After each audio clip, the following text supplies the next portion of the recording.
Now for our story. It was almost 6 o'clock. In his room at the Brown Palace Hotel in Wakefield, Nicholas Dorn, the young writer, anxiously studied his reflection in the mirror, removed an imaginary speck from his lapel, gave an unnecessary tug at his tie, which was already perfectly symmetrical. Nicholas was nervous. He decided to tell Peggy Douglas, Aunt Mary Lane's pretty niece, that it would be better for them not to marry, that he wanted to break the engagement. Nicholas had realized some time ago that he was deeply in love with Peggy. However, he was equally convinced that Peggy herself was in love with Bill Meade, and that was the reason he now believed it would be disastrous for him to go ahead and marry her, much as he longed to. Now he was eager to see Peggy, yet dreading the interview. Very much in love, yet feeling rather foolish for being so, in view of his previous philosophy. At 5 minutes to 6, his phone rang. It was Peggy. She was downstairs in the lobby. A few minutes later, Nicholas emerged from the elevator, went up to greet the young girl. Hello, Peggy, darling. You're a good girl. I am? What? Besides all your others, you and Aunt Mary both have a virtue not very common with women. Well, I'm glad to know it, whatever it is. It's promptitude, my dear. Never keep a man waiting, cooling his heels. Charming quality. Well, thanks, Nick. Besides that, you're very lovely to look at. Oh, goodness, you're very gallant today, Mr. Dorn. You're quite delightful to see yourself. Thank you. Your smile is very assuring, because you sounded rather disturbed when I talked to you on the phone last night. I was afraid something must be bothering you. Well, I have got something on my mind I want to tell you. And I have something to tell you, too. Peggy, I'd like to make my little speech first, if you don't mind. Oh, I don't mind. Just that I thought you'd be anxious to know that I had a talk with Bill. Oh, you did? Well, in that case, Peggy, perhaps you had better go ahead. I guess you must be surprised the way I've talked about Bill, about not wanting to see him and everything. No, Peggy, I'm not surprised. It was Aunt Mary who made me realize it was something I had to do. I see. Well, was Aunt Mary right? And is everything all straightened out between you and Bill? Yes, it's all straightened out. But it wasn't easy exactly, especially at first. So now everything's on the beam again. That's terrific, Peggy. I want so much for you to be happy, to have what you want. I know you do, Nick. And I am happy. It's so wonderful to know that, well, that I'm not being unfair to Bill anymore. That he understands about how I feel. Of course, darling. But the main reason I'm so happy about it is because of you. Me? Yes. I know it's been difficult for you, with the way I behaved, being gloomy and depressed so much. I didn't like burdening you with it, but, well, I just couldn't seem to hide my feelings.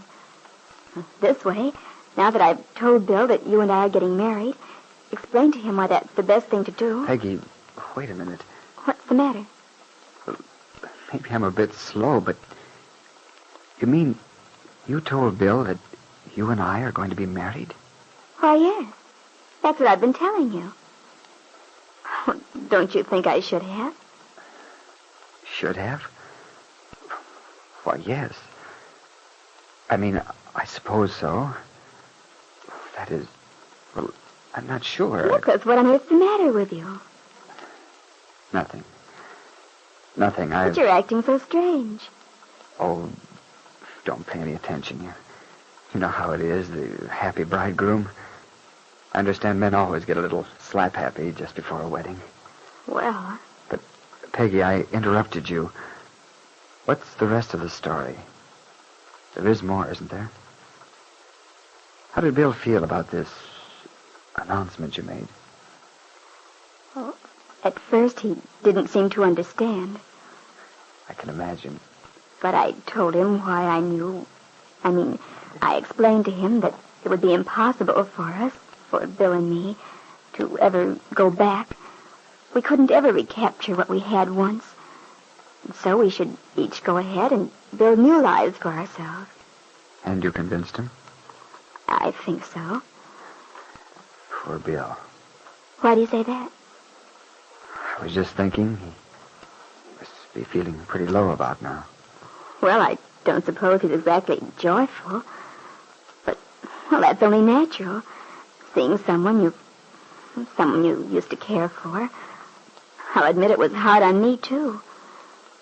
But even so, I feel lots better than if I hadn't explained things to him. Confession is good for the soul and so forth.